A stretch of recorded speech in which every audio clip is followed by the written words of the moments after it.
ఒక్క సెకండ్ తీరికలే. మామూలుగా మీరు ఒకసారి చూడండి తేడా కూడా. జగన్మోహన్ రెడ్డి గారు 2019లో అధికారంలోకి వచ్చిన మరుక్షణం మొదటి 60 రోజుల్లో చూడండి ఎంత కక్షాపూరిత రాజకీయాలు చేసినారో. అక్కడ ఎక్కడ కనపడితే అక్కడ కూల్చివేతలు, ఎక్కడ కనపడితే అక్కడ దోపిడీలు, ఎక్కడ పడితే అక్కడ గూండాయిజం అన్ని కంట్రోల్లో పెట్టుకుని ఎంత భయానకంగా ప్రవర్తించారో ఒకసారి ఆలోచన చేయండి.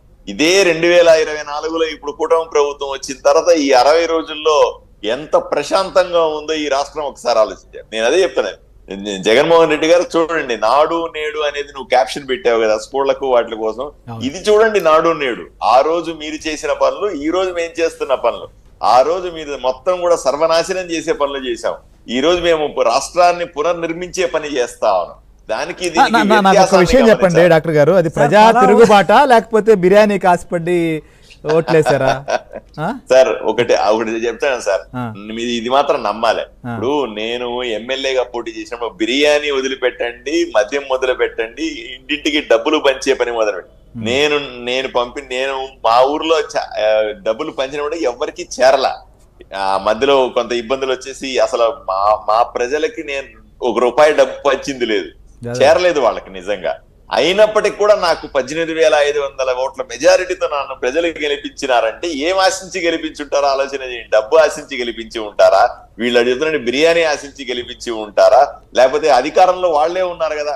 నా మీద ఎలక్షన్ టైంలో 4 కేసులు పెట్టినారు, అడుగడుగున ఆటంకాలు సృష్టించినారు.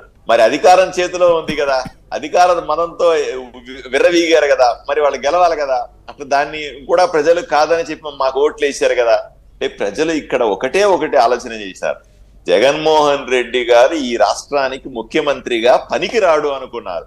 ఇతని ప్రభుత్వం పోతే తప్ప, ఈ ఎమ్మెల్యేలు పోతే తప్ప ఈ ఊర్లు బాగుపడవు అనే నిర్ణయానికి వచ్చి, అయ్యా బిర్యానీ కాదు పడగా మేము బతికుంటే చాలరా నాయన అనుకునేవాడు. ఆ పొలాలు చూడండి, రీసర్వే పేరుతో ఇప్పటికి కూడా గించుకుంటున్నాం మనం. పొలాల పేర్లతో వీళ్ల పేర్లు వాళ్ళ పేర్లు అన్ని కలాబిలి చేసి ఎవడి పేరు దాన్ని ఎక్కించకుండా ఆ రెవెన్యూ రికార్డులన్నీ గందరగోళం చేసి పెట్టేయడం వల్ల ఈ రోజు గ్రామాల్లోకి పోయి చూడండి సార్ ఎంత ఇబ్బంది పడతా ఉన్నారో, ఎన్ని గొడవలు అవుతా ఉన్నాయో. వాళ్ళు ఎందుకు సార్ డాక్టర్ గారు, మొన్న మదనపల్లికి సిసోడియా గారు వెళ్తే ఆయన దగ్గరికి కొన్ని వేల మంది వచ్చారు. అసలు ఆయన కలెక్టర్ల మీటింగ్ లో కూడా చెప్పారు, అసలు ఇంతమంది నా దగ్గరికి రావడం ఏంటి, మీరే చేయాలని చెప్పి వాళ్ళు అడగడం ఏంటి అనేటువంటి పరిస్థితి ఎందుకు వచ్చింది అసలుకి? శ్రీహరి గారు, మదనపల్లి వదిలిపెట్టండి అన్ని, నేను ఒకటే ముఖ్యమంత్రి గారిని రిక్వెస్ట్ చేసిన, మళ్ళీ ఒకసారి రిక్వెస్ట్ చేస్తాను వ్యక్తిగతంగా కలిసినప్పుడు. అయ్యా మదనపల్లిలో మీరు ఏదైతే ప్రజా దర్బారు పెట్టి ఈ మీ అన్యాయం అయిపోయిన వాళ్ళు వచ్చి రిప్రజెంటేషన్ ఇవ్వండి, మేము వాటిని సరిచేస్తామని అన్ని నియోజకవర్గాల్లో పెట్టమనండి. మదనపల్లిలో వచ్చినన్ని దరఖాస్తులు మాకు కూడా వస్తాయి. నేను ఆదోన్లో పెట్టినా కూడా ఆ మదనపల్లి ఎన్ని దరఖాస్తులు వచ్చినాయి అంతమంది క్యూలో నిలబడి ఇస్తారు.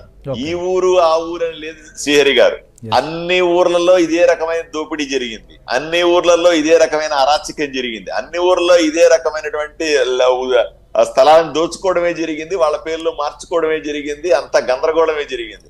సో ఆ ఊరు ఈ ఊరు అని లేదు, అన్ని ఊర్లో అదే ఉంది. దీన్ని సరి చేయాల్సిన బాధ్యత కూడా ఇప్పుడు కుటుంబ ప్రభుత్వం మీద. అందువల్ల మేము బాధ్యతగా వ్యవహరిస్తా ఉన్నాం. మేము నియోజకవర్గాల్లో ఉన్నాం.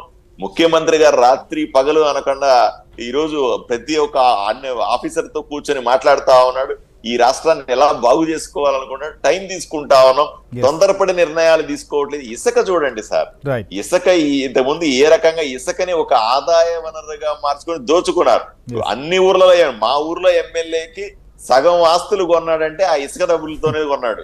ఈ రోజు చూడండి ఇసుక ఫ్రీగా ఇస్తా ఉన్నాం మేము. ₹1 ఎవడు కూడా అవినీతి చెయ్యలేని విధంగా ఇసుకని దోలుతా ఉన్నాం ప్రజలకి.